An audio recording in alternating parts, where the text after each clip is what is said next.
Hello. Hello. What's up? Okay, what are you doing right now? What are you doing right now? A puzzle? What are you doing? Okay, well, 5,000 pieces. It's not puzzle time. It's podcast. Oh, is that right now? Okay, I'll get on right now. Bye. Okay, all right. Hello? Can you hear me? Yeah, okay. Oh, good. yeah. What's going on? I'm ready. I'm glad we're here. I'm so excited. I'm glad you're on time today because we got to be ready for the Honorable Reverend Durley. And the last time we saw him, Jesse, we were in CT Vivian's home, and Gerald had that incredible conversation that you were able to capture, and we were able to just be there and witness that moment. So really looking forward. Hope he's doing really well and excited to see what he has to say. He always has something to say. Yep. Looking forward to it. Okay. See you on there. First of all, let me say that I'm so glad to be here today on probably one of the most critical periods in the history of America. It's challenging on so many fronts. Those of us who were deeply involved with the civil rights movement, Dr. King, Andy, Jesse, John Lewis, and all of us, we were very much concerned about voting rights. It was our constitutional right to ride in front of that white line on the bus, to drink out of a clear water fountain, to buy a house where we could afford, but we were constitutionally denied. So, you know, the movement was always centered around voting rights. When C.T. Vivian stood there on the Dallas County steps, it was about voting rights when he stood up to Jim Clark, Sheriff Jim Clark. And we fought so to get the voting rights, and we got it passed, voting rights, the human rights, transportation rights. And I never thought that 60 years later, that was 1960, 61, that we would be fighting for some of those same civil and human rights.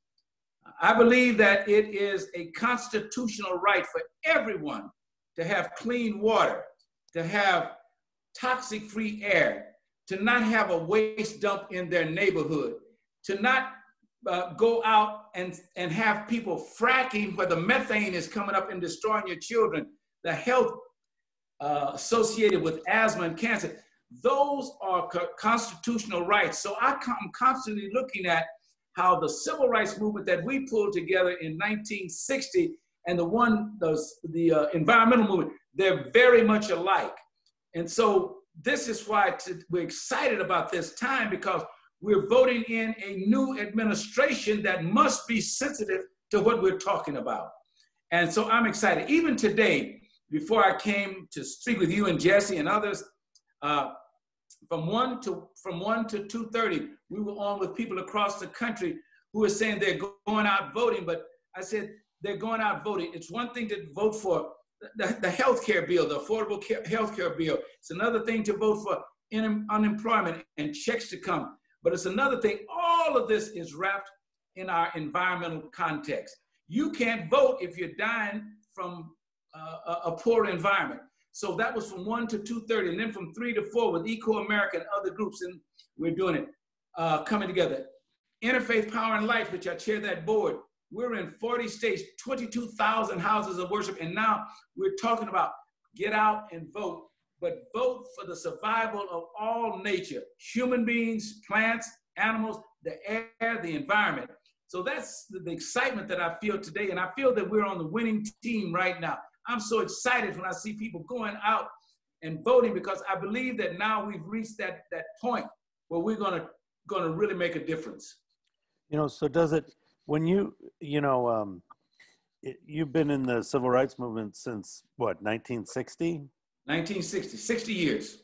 And you know, when you were riding the bus back then, and you started to, when you first went to the South and you started to see see how clear, you know, what your job was that you had to do. When you look at now, do you see similarities? Because we have had great progress since then, haven't we? We've had a tremendous amount of progress. When you look at certain kinds of equal opportunity, when you look at even the terms of economics, it's a completely different now than when I got off that bus in Nashville, Tennessee in 1960 at the Greyhound bus station. So we've seen the progress, but what I'm seeing now is that the kinds of divisive nature fueled by ignorance. I didn't say stupidity, but the kind of ignorance. In those days, there were laws. There were laws that you couldn't do this a lot. And now those laws have been so-called removed, voting rights, housing rights. But that same subliminal kind of privileged attitude is permeating our society based upon fear. And the fear mongers are feeding that now. So I sense, even with my own son, I have to tell him, watch out when you go out. I never thought at this time I'd have to do this. The other day, an ambulance pulled up behind me, and I had a sense of, did I do something? Is my tail light out? So I sense that certain kind of energy that's there, but much progress has been made in terms of where we live, the kind of thing. But institutional racism is very real now, and it's starting to rear its ugly head, as we see with the Proud Boys and other groups that they're feeling a certain sense of entitlement again, and that frightens me. What does it mean for every individual to be a rock in this time, right now? What does it mean? Because, in the 60s, the lines it was very clear who was on the right side and who was on the wrong side. Now they've managed to blur this, not for me, but for Priscilla, or you, but for a lot of people. So what does it mean to be a rock? Well, I think what it means, in order to have a foundation, foundations are built with rocks. And to be a rock, you have to be, as we say, you've got to be not only standing strong when you are with somebody, but when you're behind the doors, when you're in your closed meetings, when you're at the Kiwanis Club, when you're at the Lions Club, when you're out on the golf course. A rock will stand strong. It's not sand, it's a rock. So the key is that when you hear those conversations around anti-Semitism and other kinds of group and homophobic kinds of attitudes, then you need, if you're a rock, you'll say, wait a minute, I don't particularly go along with this kind of conversation. A rock will be a rock, whether it's in a rainstorm, whether it's in a snowstorm, or whether it's on a beach. A rock is a rock. And I think that that's what it means to be a rock, that you're unshakable and you're willing to do two things. Two things kept us strong in the civil rights movement. Two things. We were willing to sacrifice and take a risk. Nowadays, people have reached zones of comfortability for whatever reason that they are not willing to really sacrifice. I might lose my job, or I might lose my friend, or I might get put out of the country club, or whatever. A rock will stand on justice, on truth, on vows of equality. And I know those sound like flowery kinds of words, but those are very real words. And I think a rock knows that they must stand when all else begins to fall. With John Lewis and Andrew Young and Martin Luther King, all the people that came before, the ones that are left and through this time, you've been doing this for 60 years, has that been a special group of people, have you been close to them all the way from then to now? Is that a brotherhood and a sisterhood of people? It is. I met John Lewis in 1960. I was 18. My next birthday, I'll be 79. John was 19 and a half. He just turned 80.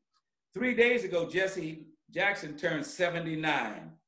Bernard Lafayette, 80. CT, when we met in Nashville in 1960, John, I was 18, a freshman.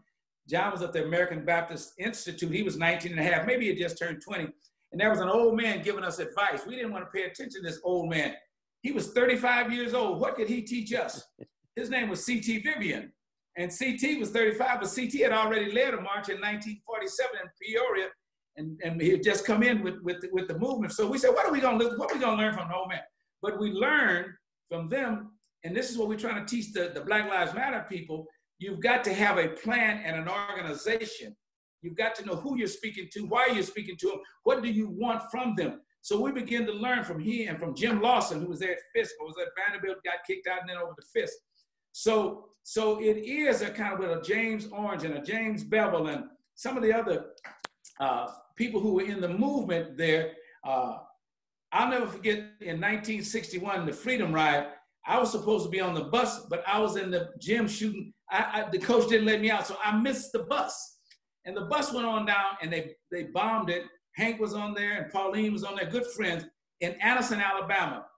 But we did not have the same kind of breaking news that we have now. We didn't know anything about it till the next morning around 9:30. We heard it on the radio. So there were different times then and now. So when people say Evelyn's gone and Coretta's gone and Optimism is gone, and the women that were behind the men to give them the leverage to go out there, a lot of people just think that when you see a Hosea Williams out there, Hosea Williams' wife was strong in her own right. Coretta was strong in her own right. CT could not have moved without Octavia. And certainly Joe Lowry, Evelyn was always there. So we understood the power. I wasn't married then, but we understood the power of what the women, and we as students, we could see that the women would not be up front. It was a different time, and many of them understood the role, but the roles were really behind the scenes, very intricately involved. When CT or any of them would come home, they knew then this was a safe place, that the children were there, and the wives faced some things that some of the men didn't face, particularly in Alabama when they bombed the houses. Martin was out. Many of the men were gone many of the time. So I think that when we say now that so many of them are dying, when I talked to Jesse the other night, and they said the circle is getting smaller. And I said, it depends on how you look at the circle. I believe the circle is getting larger, and I thank God for the circle because it's getting larger up here. It's smaller down here, and the larger it gets up here, then we, those of us who are still here, we can call on our ancestors to say, hey, we're trying to carry it on. But we've got to breed this new breed, and that's why I feel more feel very, very hopeful now, because when I see the marches in the street, I see young whites and Jews and people from different faiths coming together. They've got the energy, they've got the will, and now it's just a matter of how do you corral that energy to bring forth the results. Let me jump in for a minute. Oh, sorry, Jesse. I know we're fighting over you. Jesse, what's your question? You know, in the Mass, in the Roman Mass, you know, the idea is that all of the people who've gone before are there with you. You know, when you go to pray, right, they're everybody is there. Do you think that of these people who have moved, do you think John, when you're at Mass, is looking back? Is when yes, you say the circle definitely. smaller, you know, is that still all those people still there with you? Very, very important. Last Saturday, we were down on what we call Abernathy Boulevard, and a large building. They put up a mural about 9 feet tall of James Orange. Now, James Orange led us into Birmingham, and his wife, his daughters, and his grandchildren were sitting there. We took pictures, but James, you could hear James almost speaking. I went to Willie Watkins' funeral home 6 weeks ago in the back room, and on my left, John Lewis was laying, and on my right, C.T. Vivian. Their faces were open, and I sit there, and I could feel them saying, man, we ran our race. Pick it up and go on. And I'll have to do the same thing. So we feel the presence before we talk. We understand that the cause is bigger than us, and we're willing to sacrifice for it. And we don't care who really gets the credit. We don't care who gets the credit. Jesse was somewhat sad the other day because he felt so many of his real close contemporaries are dying off. Understandable. In fact, but we had to understand, in fact, that they are still there because they implanted something in us. It's so easy to get into a movement for 3 or 4 years. It's so easy when we're going to have a march next week, or we're going to go to Washington or whatever. It's so easy. But can you imagine staying in a movement for 60 and 65 years with the ups and the downs and the changes of the administration? And when you think you, like Prometheus rolling the boat up the hill, you get it right to the top and it rolls back. Like what we're fighting now with the voting rights bill. I never thought we'd be revisiting that. I never thought I'd see people like Graham and some of the other sitting with this Supreme Court justice that they're battling with. I thought that we had accomplished that, but I realized that life and the struggle continues. And one of the things that we learned, if everything is coming our way, we're in the wrong lane. I have a question around, you know, you brought up an important thing right now. So Black Lives Matter, we talked about it, you know, when you were starting out, it seemed to be there was a leader. now it seems like multiple leaders. And can you talk about that kind of transition of a movement? And also, it is inspiring to see thousands, hundreds of thousands, maybe millions of people out holding hands together, you know, joining forces. But talk about that the decentralization of movement, and where's it good, and where could we learn from that? Well, when I'm speaking with them, the ones here, I said that one of the things, there's always a point person. There's always a leader. That might be an inspirational leader. It might be a forceful leader. Like when the Black Panther Party came, they had with Eldridge and Huey, they were forceful leaders. In our case, where the Big Six, you know about the Big Six with John Lewis and the others, but there was one leader, and that was Martin Luther King. Now, Martin would say, even at the end, he said, I might not get there with you, but you all must continue going. I've already seen where you're going. But you look to a leader, and when that person was a leader, a true leader can get the information from other people. Hosea Williams and Andy Young were two different, they were both powerful leaders, but they came from it from two different perspectives. Andrew Young was then, and he is now. He was an ameliorator type. He would, let's work it out, let's go in. And Hosea would confront the issue. John would confront the issue and willing to do it. So all of them were leaders, but there was always one focal point. So today, when they tell me, well, we're all leaders. If we're all leaders, can you imagine the direction that you're going? One going over this way, that one going this way, and everybody's leading. They've got their little group of 10 or 15 or maybe 1,500. But so we had to be clear. And so what I said, when you're getting ready to go into, I said, but we want to do like you all did in the 60s. When we were in the 60s, if we were going to march, we had what we call march marshals to keep us in line. We didn't want to get locked up for just being in the street, so we're not going to break that law. But if we're going to get locked up, let's get locked up for something real. Let's just don't get locked up for tearing up a building or throwing a brick. Let's get locked up because of a particular protest. So if you're going to do it, who is the leader? And then get all your ideas and let that leader be your spokesman. Sometimes the spokesman is not even the leader. The spokesman is up there, but the leader is standing back there. You go to some of these rural areas and there's an old farmer with some overalls on is really leading that community. Leaders don't have to be out front. Martin was the spokesman. He was the smart. He was the stone in there. But there were leaders in there that was so strong. CT was strong. John, of course, was strong with our group.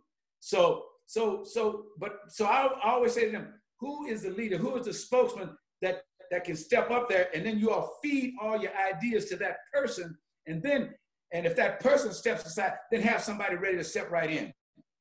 You know, you were a basketball player, and you know there wasn't.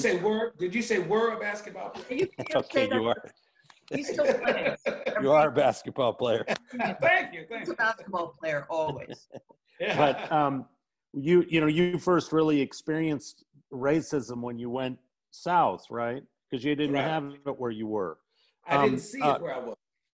So Clarence talks about.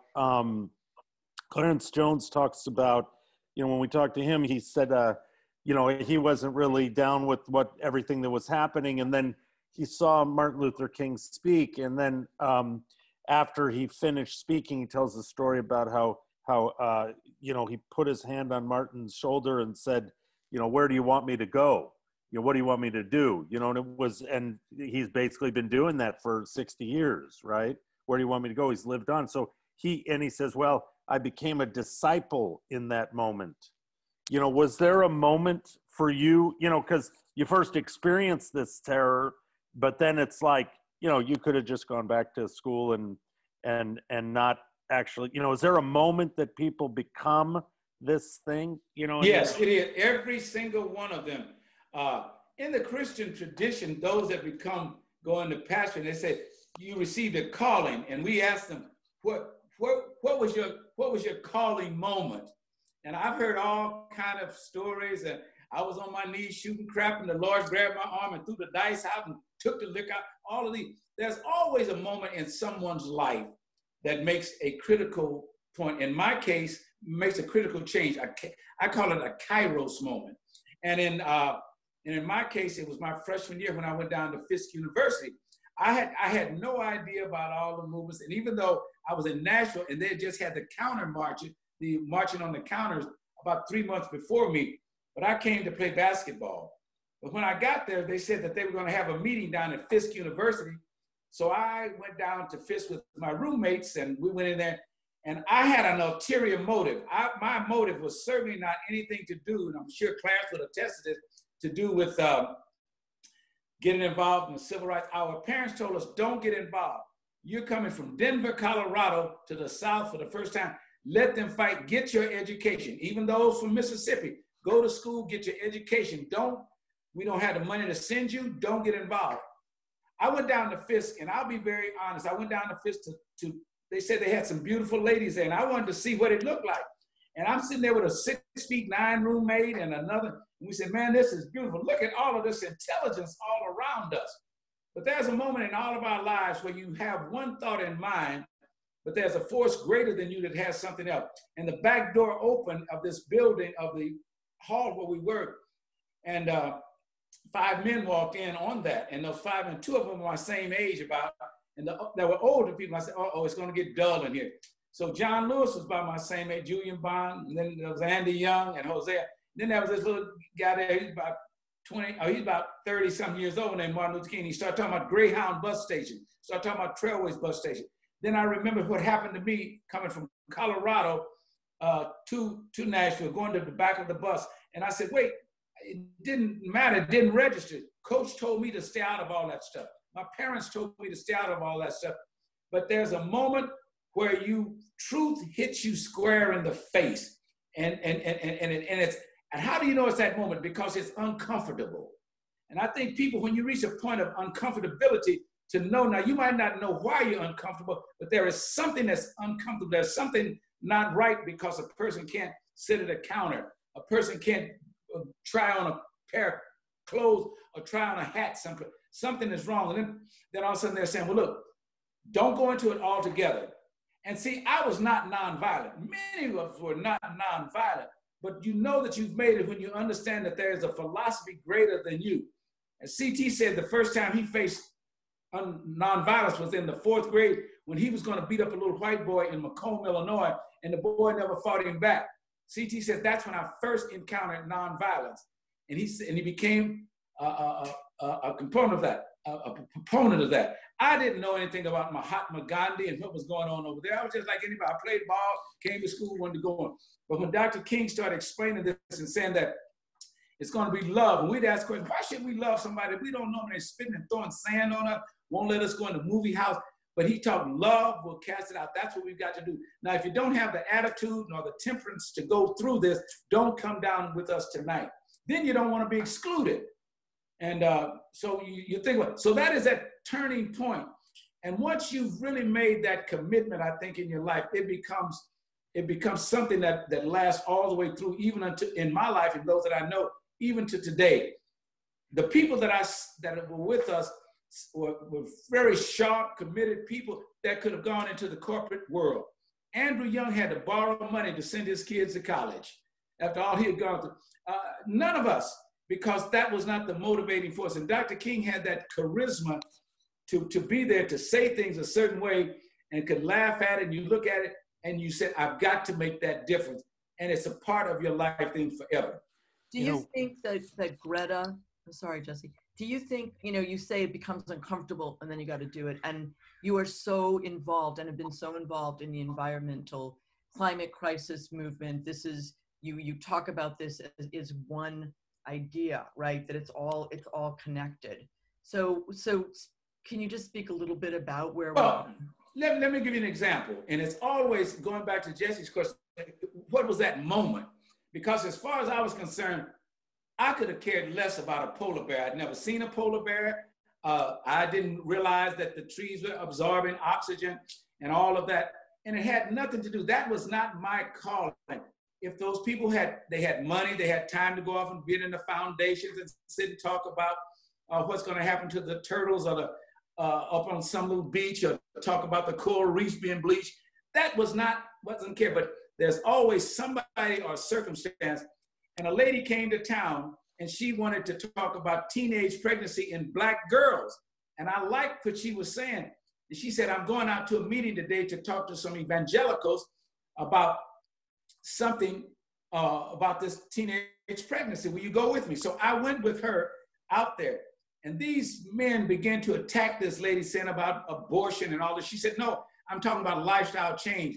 And then I got up and I just jumped over all of them. Her name is Jane Fonda. And Jane introduced me to Ted Turner.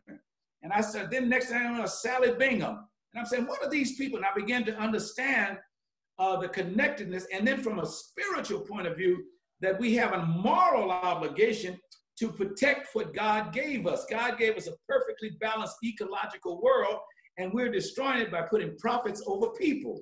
And so, and it kept growing. And I said, wait, this is exactly what I was facing 40, 50 years ago. But who will listen to me?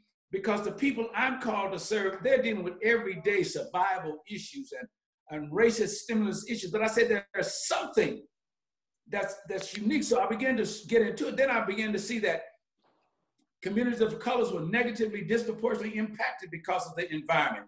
That in so many cases, the health issues around that, the job market, those that were going into alternative energy, solar and wind, those were not Black folks. So I said, why should I get into that? But then I began to realize economic, healthcare, and healthcare, and the diseases that would naturally impact us. So that's when I really became, all the way 9 years ago, and even up until this day, where I'm challenging the EPA and other kinds of things.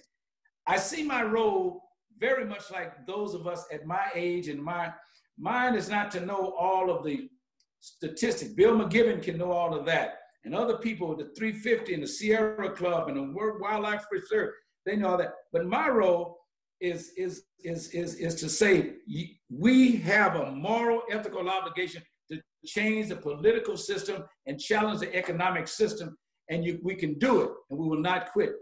And so there, I'm re-energized from what started me, but I'm re-energized because the two things come together. You know, there are those out there, some people believe that, you know, God gave us the earth, and if we mess it all up, it's fine because, you know, he's gonna come back and he's gonna put it all back to the way it was. You know, how do we counteract that kind of thinking? Well, when you go and you study religion, there's what you call theists and deists. Theists and deists. Theists believe that God is still working in and among people. We can go to God and God is still listening. Deistic Christians, out of the German philosophy, deistic Christians believe that God gave us and left us alone. He gave us a power of choice. You're in charge now. Many of the constitutional writers were deists, and they believe that we have the power now to do this. But from a theistic point of view, we have an obligation. If it's given to us, then we have a moral obligation. And you're going to find people who take that position that God is going to come back and he's going to do it. But why? God has said, I'm giving you the choice now. I think the Native Americans or the First Nation people understood this because they would kill a bison or a buffalo and use every part of it. Nothing was wasted. The hide was used for housing, and the bones were used for instruments and other kinds of things. Even the dung was used for burning. But now we are a throwaway society, and we are even throwing away people now. So we've got to go back to the simplistic thing. And maybe the coronavirus is forcing us to come back to a more simpler way of life and appreciating the simpler things of life, like caring for each other, like caring for the food that we bring in. And I think it's a precursor. This coronavirus to me is a precursor to learning, if we don't do something, what's going to happen when the whole environment caves in on us. Would you rather fight one virus or Mother Nature? You know, I just want to go back to one thing. You know, you're in a room. It's like a gym, and the five guys walk in. Martin Luther King. You know, I mean, these are not.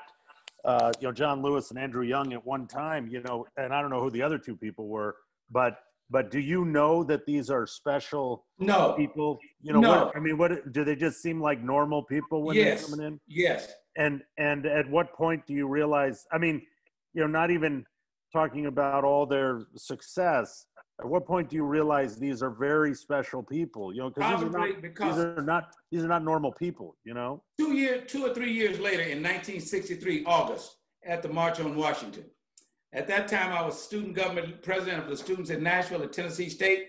And we went up there in August to go up to the march. And I'm looking at 250,000 people. And I say, wow, look, there's John up there. There's really somebody. Wow, he's speaking for us. And, you know, he was like 22. That was our senior year. And I said, wow. And then Martin and all of this, and of course, Roy Wilkins and James Farmer. These were older guys, but then it became real that, and when you realize that these are everyday people that are willing to give up their time, their energy, and for you, then you realize that I can do no less. So it takes some time to realize, even now, my own son and my own daughter would not believe I'm sitting here. I don't come home and say, well, granddad's doing this, or dad's doing this. When Martin came home, Martin was there with his children. He was dad. CT had 7 children, but the 6, he had the older daughter. CT's got a daughter, 75 years old. And the younger ones, they just saw dad. So you were no bigger. And so when you came to meetings like with Fred Shuttleworth, he was an attorney, and you were in there, the cause was bigger than you. The cause was bigger than yourself. And so we're all, as we say in our Christian tradition, we're all equal at the foot of the cross. So we just have different roles. The quarterback a quarterback couldn't be great if he did not have an end and a tackle and a center. His job is to kind of coordinate, but he needed the ends, he needed the tackles, he needed the center, he needed the running backs and all of that. So we saw it as that. So you just see another teammate. You know, I have a question. You know, I've seen you at the pulpit. I've had the privilege. You know, you are a man of faith, and you've been through this incredible journey and story, and the story continues. But as a man of faith, the importance of having your community, and you speak to people every Sunday and other, you know, how important is faith when we think about these issues of climate as well, climate and racial justice and economic justice? And how do you bring together, you're not afraid to say what you believe, you speak your mind. How do you have that presence, that to be able to kind of talk about these things, and then in the context of what some consider a holy place? I'd love to get your thoughts on that. Well, it's I think that, and we're constantly growing. 7 months ago, I even grew to another level of what I would do and what I believe. My wife, I've been a caretaker. My wife is going through leukemia right now. And at the beginning of the coronavirus, sometime in February, the doctor called and said, it's time to come in. It's time to come in and get her treatment. And I said, wait a minute, there's a new virus that's going around. Why go to the hospital where all of these germs are? Now, I believe in God. My faith was strong. I just knew that we could make it. But my humanism came up and said, wait, it's no sense in me putting her in that kind of position. So I didn't do anything. I said, let's wait 2 or 3 weeks and maybe it'll pass over. Well, we know the rest of it. In March was the same thing. He said, you need to bring her in. There was a moment of meditation and quietness when I realized one thing. I can believe all day. I can have faith all day. But if I don't trust my beliefs, I won't move. So that's when I put my trust in God. So the intersection between faith and trust. So when my people don't understand all about the climate and all, I can give all the scriptures from the Old Testament, the New Testament, and I can believe all of this. But until they see and get a gut feeling, then they can trust in what I'm saying and trust in what they see. And when they see the oceans rising, when they see Greenland melting, when they see Siberia at 100 degrees, then they say, wait a minute, we can kind of trust in what you're saying. So you can believe one thing, but unless you have an intersection between your trust and your belief, you're just kind of just going through the motion. So right now, when I see the doubt, and the one thing that can destroy doubt, and bring it up is if somebody's doubting what you're saying, activate their faith first and then come back with their trust in something greater than themselves. I don't have all the answers, but most of us, if you talk to Andy or anybody, they said, we didn't really know what we were going to do, but we knew that we were on the right track at the right time.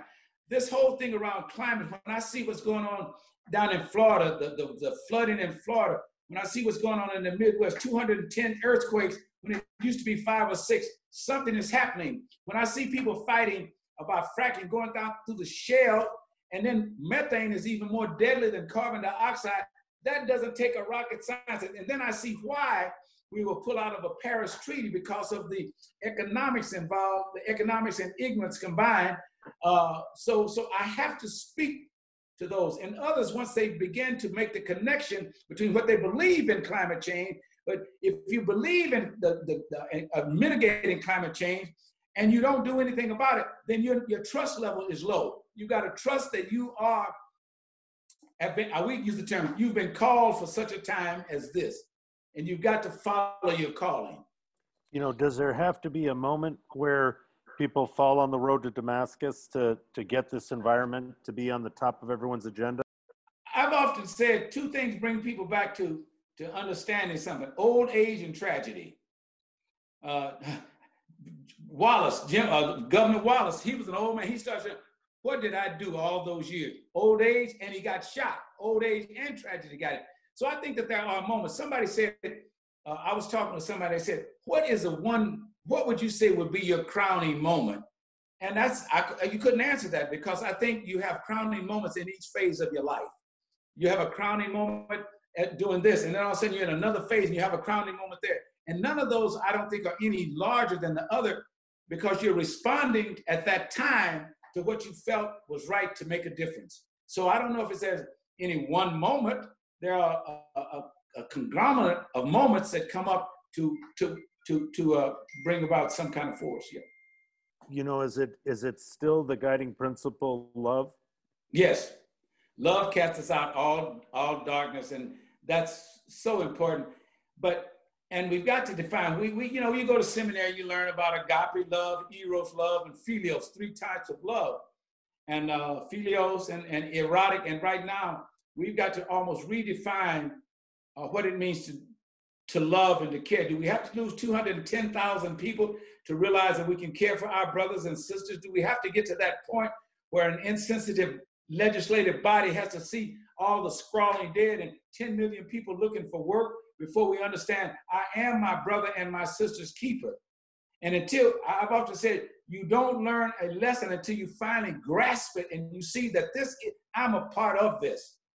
And so I think that's, Jesse, I think that's what's really happening now. People, and it's a strange thing, I say this, and we're deeply involved in this 22-day race that for this next election. I believe we're going to see a landslide victory for democracy. Now, people say, oh man, I doubt it. You know, somebody gonna steal an electoral college. And they start coming up with all this negative stuff. I don't have time for that. I'm not Pollyannish, but I believe that people, when they go in that booth, and we see it even happening now, they're saying, wait a minute, something changed. The farmers are gonna say, wait a minute, we're not selling our crops. The military is saying, wait a minute, how can somebody be stronger than us in the military? Teachers are saying, wait, our educational system, business people are saying certain things. So a lot of conglomerates are coming together at this time to pull a landslide victory for democracy. From your words of wisdom to somebody's ears. That's what they always say. Yeah, right? And can you imagine if all of us got together and said the same thing? I want to ask you a question. You know, this moment and you know, this moment and the importance of it. Do you think, and it's become kind of politicized, but is wearing a mask from your perspective an act of love? Is because they say that to wear a mask is really, I wear my mask for you. I'm not wearing it for me. Yeah. Is there a way to think about that? Do people ask you about that? Just any thoughts around that? No one asked me about, I think it's understandable that we're wearing it for like what you're saying, for us to not only protect ourselves, but to protect somebody else. And that's a mindset. So, but nobody's asked me, why are you wearing a mask or not? Because those around me, we understand it. And what's so beautiful is that when you go into homeless shelters or people that are on the street, maybe they got on masks. And then you got the well-educated with plenty of money, they're not wearing masks. And sometimes they may say, Reverend Durley, how come they don't put on a mask? I have no answer for that. But they say, well, we're going to do this. And so I think it's a mindset that we are caring about each other. Yeah. Are you staying safe every day? I'm moving around a lot. Like I was out today, I've had to do about 8 funerals. and some of those funerals are in the last one I did was over at Murray Brothers Funeral Home, and they had their distancing, and there was 30 people in there. And then after we speak, they wipe the mic down. So we're being very cautious of safe distancing. And in my case, I'm really conscious because of my wife and coming home. So I hang my clothes in the garage and then shower down because she has leukemia, chronic lymphatic leukemia. So so that's an act of love. So when I put the mask on, it's beyond, just from a selfish point of view, but it's as Phyllis said, a point of love and respect. And I would add to that, I would add to that sacrifice and risk, because you are risking Yes. I know you're over 60. I can say that. You've already told us how old you are, but that this is so important to you. And how does that resonate, again, and Jesse and I and everyone on this call, and everyone we know a lot of people that have gone out. They feel they have to be out. They have to be out. They have to make a statement. They might protest, but that balance between sacrifice. There are certain things. My wife gave me a button several years ago. I wish I put it on tonight. I just said no, and I don't feel guilty. There's a certain thing that it's hard to say no. Let me give you an example. About 5 weeks ago, Jennifer Stoner, her husband, not Stoner, Strong, Benny Strong, his wife died. And I didn't know, and I'm at the family's home talking to them, and they wanted me to do the funeral. She had me in her will. I didn't know what she had died of. I didn't know that she had died of coronavirus. So I'm there speaking in the place. We wiped the mics down and all that. I get home, and 3 days later, they call me and say, you need to go get tested, because now Benny and his daughter, who's taking care of his wife, they're taking them to the hospital. So I try to avoid that, but how do you say no? And you believe that God is protecting. And I'm not trying to say that there's a big hand guiding me here and there. And so we've been very blessed in that. Now, I'm not out here without a mask. I'm not out here running wild. I go to where I've got to do. I say what I have to say. And then like tonight, it'll be very, very emotional, because there'll be excitement about so many people turning out. And let me give you a great example. On November the 1, I'm getting ready to do a wedding over in Charlotte, South Carolina, Charleston, South Carolina. And you know the young man who's getting ready to give me, his name is John R. Seidel. His mother is Laura Seidel. Laura's father is Ted Turner. And over there, these young people, it's unbelievable. They show me that they're going to be outside. They got this, and they've shown everything. The program itself, they're spraying the program down with plastic and taking the plastic off. So it's a very strong consciousness. So I feel safe in going over there. Now, if it's just going to be where everybody's going to come, because weddings and funerals, everybody hugs. We cannot do that now. I mean, I guess you can, but it's not practical. So I try to be aware of that. But it's tough sometimes when somebody's crying and they come up and they grab you, and all you can do is, and I keep little sprays in my car and different places. Yeah. Okay. Has it been a lot more people are passing these days from coronavirus? Is that you're an optimist? Does that get at your optimism? I mean, does it bring you down? No, it fuels me to say we've got to move. Two things. I believe in the power of prayer, and I try to not try to know what's going on, but it fuels me to say, if this many people are dying, then I have even a bigger role to play. Because see, the funeral is the easiest part of these dying. The hardest part is when you're sitting and they can't even go into the hospital to be at the bedside.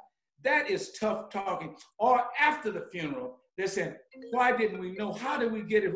So the pre and the post, because in the middle, we do that all the time. So no, it doesn't discourage me. I know that we've all got to die. And I'm not trying to be a fatalist or anything, but certain places I have to be. So we are so grateful and happy to be able to see you again. We want to thank you so much. You're an incredibly busy man doing God's work and our work, people's work. And just always wonderful to speak with you. Thank you for coming, Reverend. And it was really a wonderful conversation. Thank you for sharing all your thoughts. And I like what you just said, sharing my thoughts. And I have a thing, everything starts with a thought. And a thought precipitates your words. When you think, then your words. And your words become your behavior. And behavior becomes your habits. And your habits become your values. And your values become your destiny. So if I want a decent destiny, I got to start with the right kind of thought and get my behavior. So it's a thing. So the mere fact that you all would even take time to allow me to share an idea or two, it really humbles me, because there's so many others on the front line that are really putting themselves out there, who can't come home, who have to drive the bus, who have to do the garbage. They don't have a choice. I have an option to come back, to come at home. So I really lift those up who don't have that option, because they are frontline workers, those in the hospitals, and it's so vitally important. And those of you who are putting this together to educate people, that's what it is. This is what we call passing on the torch. Passing on the torch. And as I tell young people, it's one thing, Harriet Tubman didn't say, who's going to give me the torch? Harriet Tubman took the torch. I said, you all come over here and take this torch and don't let it go out. And when you get the torch, light the path for other people. Don't get the torch and just get over here and say, well, we're safe, we're going. You've got to light the path for the future. That's a lovely thought. Thank you very much. Thank you very much. And I'm sure we'll see you again soon. So thank you. You all be blessed. Okay, Thank you. you Be too. blessed. Bye, guys. Well, He was fantastic. how lucky are we? I'm gonna do something I don't like to do on this. It was really good. I did not cry the whole time. I just want to say that Well, there are a lot of, what an incredible, yeah, he was great. incredible person. So, Okay. Yeah. Well, all right. you know, we got to light the path. Everybody has to light the path. It's a beautiful We do thought. have to light the path. Okay. The small way that we You can, do it. we need to do that. I'll talk to you later. Bye.